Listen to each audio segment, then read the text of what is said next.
If you're over 65, there's a retirement mistake you could be making right now, and you may not even recognize it as a mistake. Because it doesn't involve gambling your savings. It doesn't involve buying an expensive car. And it doesn't require making some reckless financial decision. In fact, you may be doing it because you believe you're being careful. That's what happened to 68-year-old David. He worked for decades. He saved his money. He paid his bills. He avoided unnecessary risks. And when he finally retired, he believed he had done the most important thing. He had made his money safe. But years later, David found himself looking at his retirement savings and asking a frightening question. What if this isn't enough? The disturbing part wasn't that David had been careless. It was that the decision he made at 68 was considered perfectly reasonable by millions of retirees. And here's what you need to understand.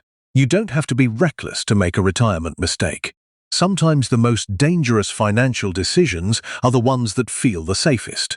So before you look at your savings and assume you're protected simply because you've saved enough, keep watching. Because the decision David made wasn't obviously dangerous. That's exactly why he, and so many other retirees, failed to notice the warning signs. David had spent most of his adult life doing something that many people would consider admirable. He worked, he saved, he avoided unnecessary debt. He didn't chase quick money. And whenever someone told him about a risky investment that could supposedly double his money, David usually walked away. He liked certainty. By the time he reached 68, he had accumulated retirement savings that made him feel reasonably comfortable. Not wealthy, not extravagant, but comfortable. He could pay his normal bills. He had some savings. He had retirement income coming in. And most importantly, he believed he had reached the finish line. That belief is important, because many people think retirement is the moment when financial planning finally ends. You work for 40 years. You save, you retire. Then you simply spend what you've accumulated. But retirement isn't the finish line. It's a completely different financial phase. During your working years, your biggest financial engine may be your paycheck. After retirement, that engine changes. Your savings and income sources have to work together while your expenses continue. And there's something else that changes. You have less time to recover from a major financial mistake. That's why the decisions you make after 65 deserve just as much attention as the decisions you made before retirement. David didn't see it that way. He thought, I've already done the hard part. And emotionally, that makes perfect sense. After decades of work, who wants to spend their retirement constantly worrying about markets, taxes, inflation, withdrawals, accounts, and paperwork? David certainly didn't. He wanted peace. And that desire for peace led directly to his mistake. David had accumulated money in several places, but as he approached retirement, one thought became stronger. I don't want to lose any of this. Think about that for a moment. If you're 68 and you've spent 40 years building a retirement nest egg, watching its value fall can feel completely different from watching a temporary decline when you're 35. At 35, you may have decades ahead of you. At 68, the money has a different emotional meaning. It's not just an investment, it's your independence. It's your ability to pay your bills. It's the money that gives you the freedom to say, I can take care of myself. So David made a decision.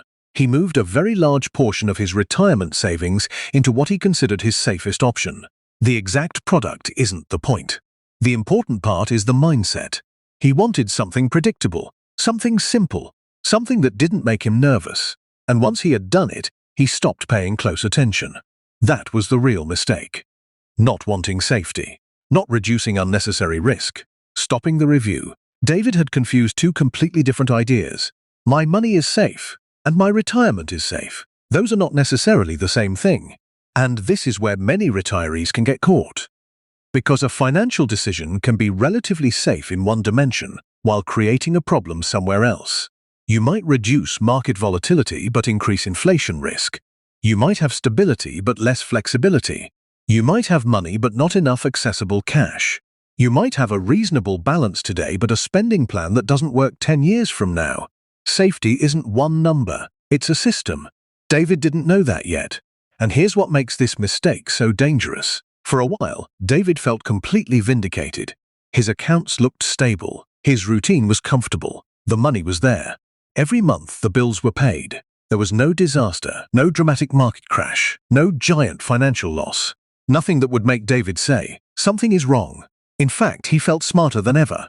He had avoided unnecessary risk. He had protected what he had. And because nothing bad happened immediately, his confidence in the decision grew. When an action appears to work, we naturally become more confident that the action itself was correct. But sometimes nothing going wrong is not proof that your plan is working. It simply means the problem hasn't appeared yet. Then something small changed. The cost of everyday life increased. Groceries cost more. Insurance became more expensive. Utilities changed. A few ordinary expenses became slightly larger. None of them individually looked catastrophic. That's important, because retirement problems rarely announce themselves with a giant red warning sign. Sometimes they arrive as $5 increases, then $20, then $50, then another unexpected bill.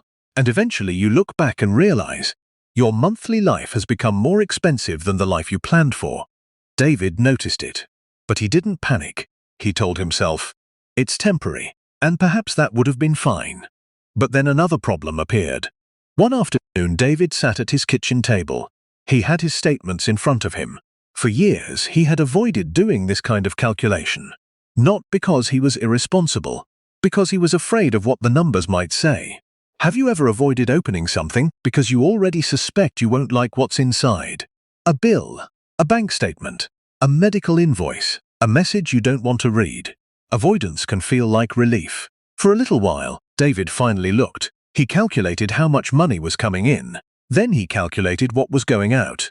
And for the first time, he noticed something uncomfortable. His retirement plan depended on his expenses staying close to the assumptions he'd made years earlier. But life wasn't following those assumptions. His expenses had changed, his priorities had changed, prices had changed, and his retirement had changed, but his plan hadn't. That was the moment David asked the question, what if I made my retirement plan safe for the person I was 3 years ago, but not for the person I am today? That's a powerful question for anyone in retirement. Because your retirement plan isn't a photograph. It's a moving target. Your spending changes. Your housing situation can change. Taxes can change. Inflation can change. Markets can change. Family circumstances can change. And the longer retirement lasts, the more those small differences can matter. But David still had another problem. He now knew he needed to review his situation. But something stopped him. He thought, I'm already 68. I don't want to start changing everything now. That's another psychological trap. Once we make a decision, we become emotionally attached to it. Changing it can feel like admitting, I was wrong. But reviewing your retirement doesn't mean you failed. It means circumstances changed. Imagine driving a car toward a destination. If the road closes, you don't say, I already chose my route, so I have to keep driving. You change direction. Retirement planning works the same way. A plan isn't supposed to be something you create once and never look at again. It should be something you periodically review. David finally accepted that. And when he reviewed his entire financial picture, not just one account, he discovered something important. His biggest vulnerability wasn't that he had made one terrible investment. His biggest vulnerability was that he had built too much confidence around one assumption, that protecting his savings from short-term losses automatically protected his retirement. It didn't. So how do you know if you're making a similar mistake? There are 5 warning signs worth checking.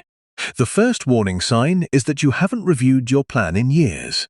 If your financial situation looks exactly the same on paper as it did several years ago, ask yourself why.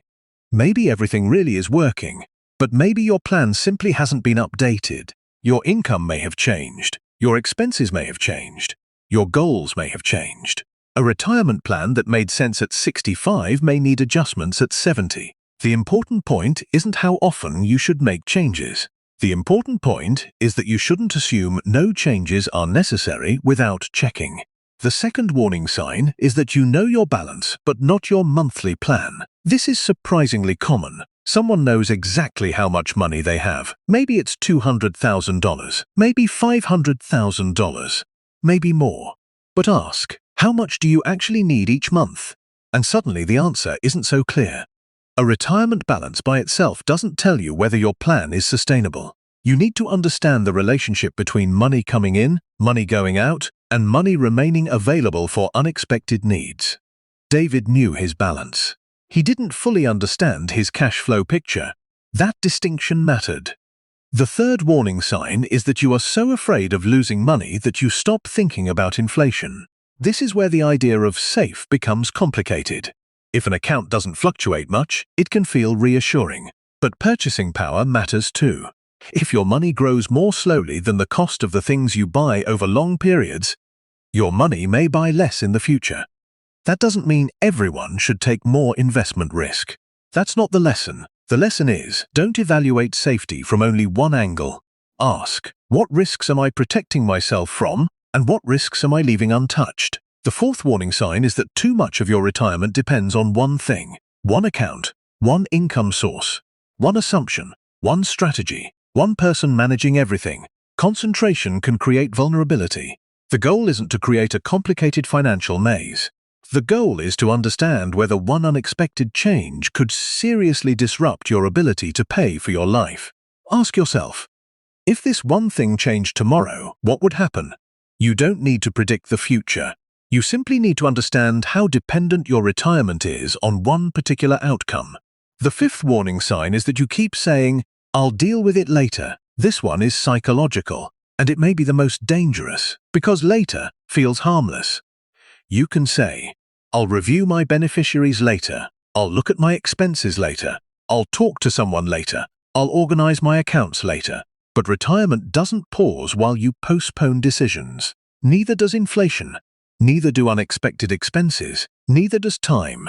David's biggest mistake wasn't one dramatic action.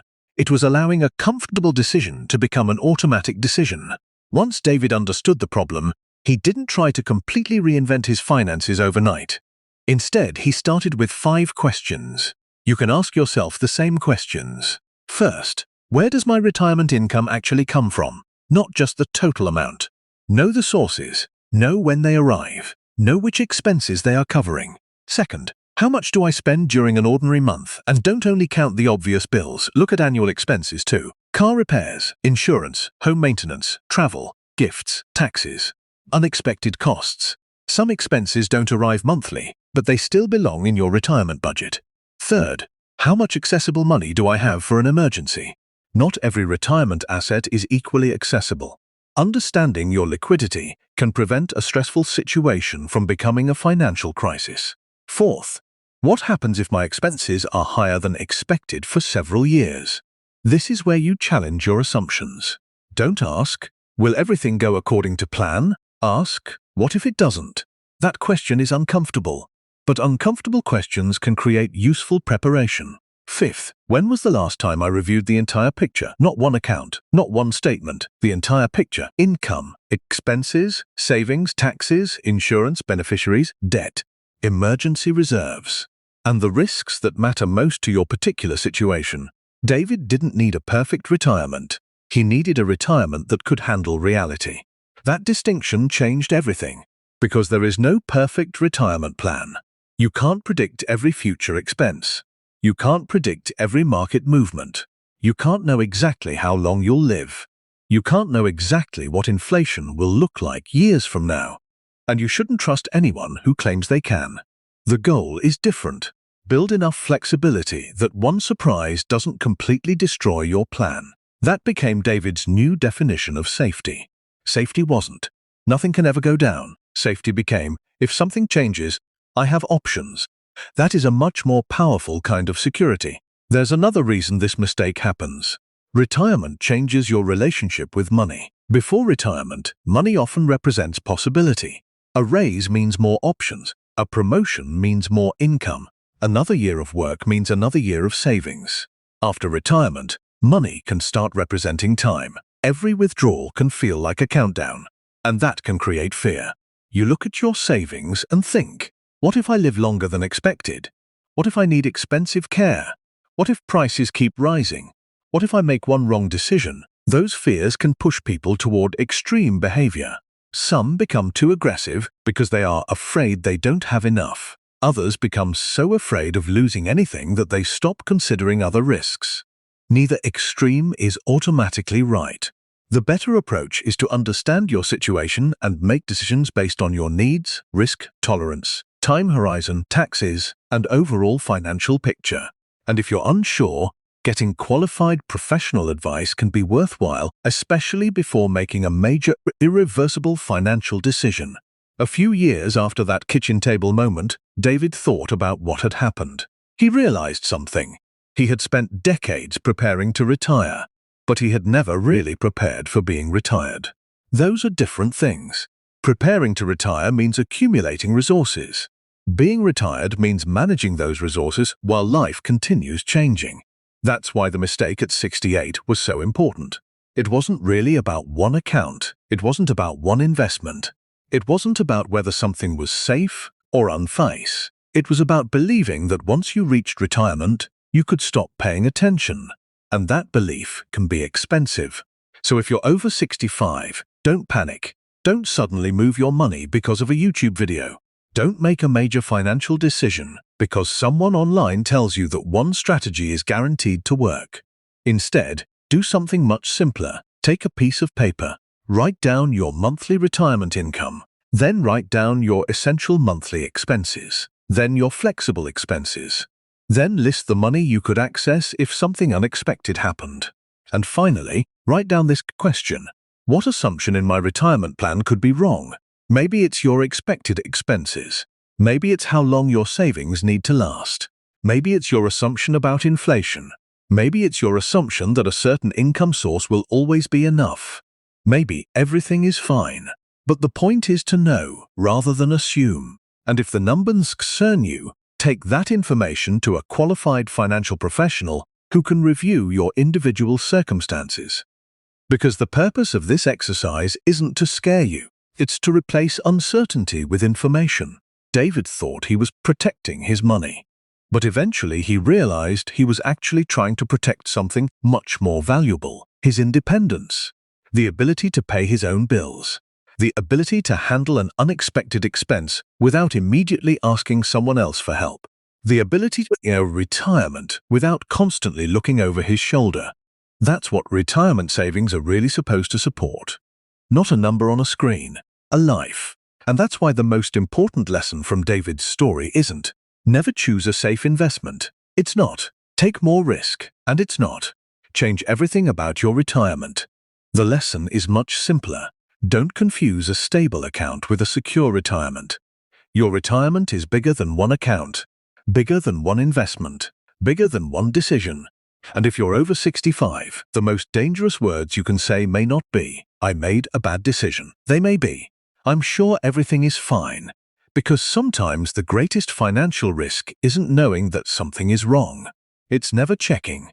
So tonight or tomorrow morning, take a few minutes. Look at where your retirement income comes from. Look at what your life actually costs. Look at how much flexibility you have. And ask yourself one honest question. If nothing went according to plan, would I still have options? If the answer is yes, that's reassuring. If the answer is no, don't panic. That's simply a signal that it's time to review the plan. Because retirement isn't about predicting every problem before it happens. It's about making sure that when life surprises you, you still have a choice. And sometimes, that choice is worth far more than the money itself.